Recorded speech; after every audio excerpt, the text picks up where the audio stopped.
po, ma'am. Happy birthday po. Salamat.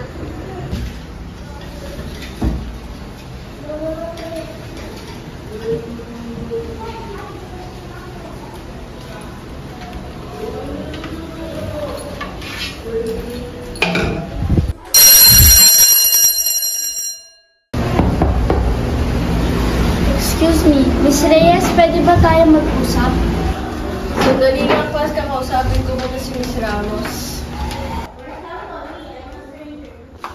Miss Reyes, balita ko nawawala daw ang class fund niyo.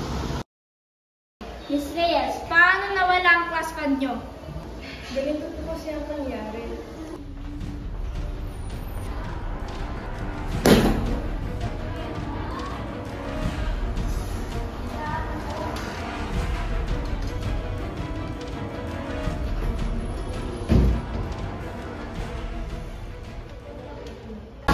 Ganun po ang nangyari, kaya sa tingin ko po ang kumuha ay si Mark.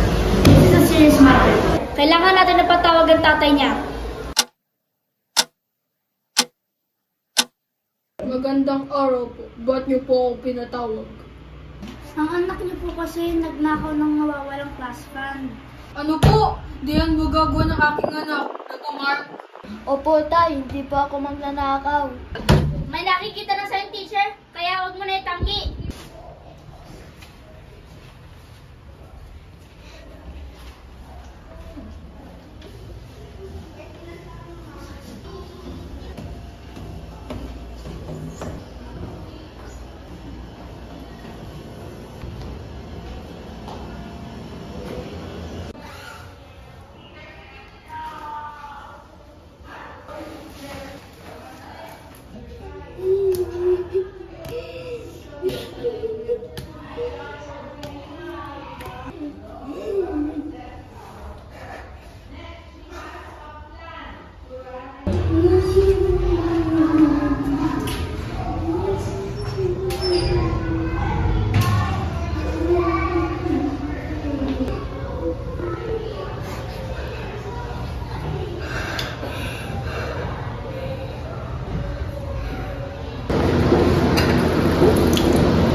May gusto po akong aminin sa inyo.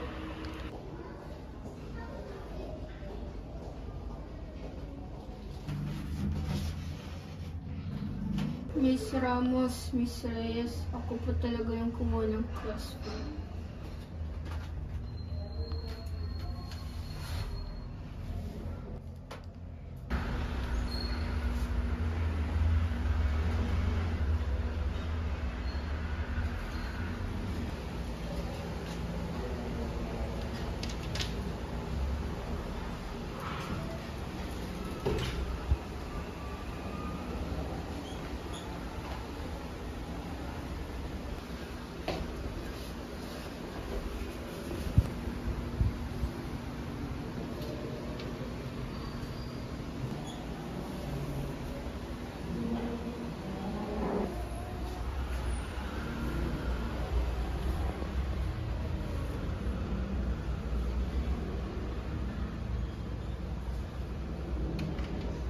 Patawarin niyo po ako.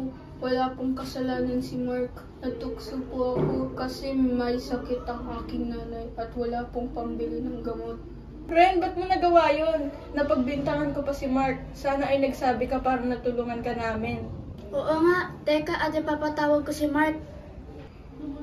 Patawarin mo ako, Mark. Ako talaga yung kumuha ng class fund. Mark, pasensya na. Paumanhin at napagbintangan ka namin. Okay na po yun. Napatawad ko na po kayo. Salamat, Mark. Napakabuti mong bata.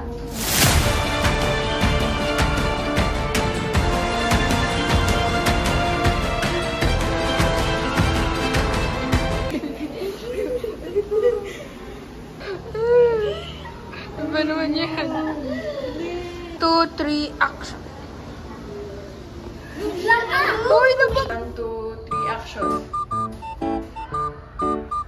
Uy! Liam! Ano na? 1, 2, 3, action.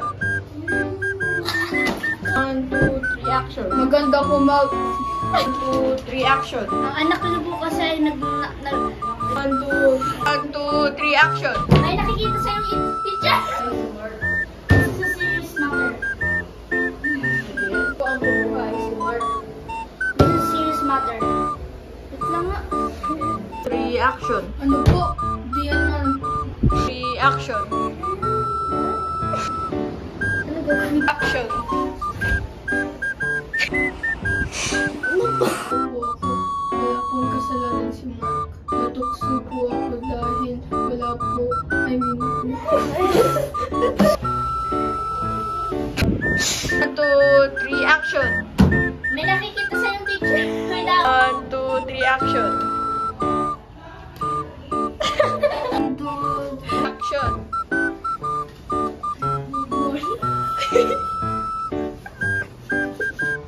Three, two, one, action.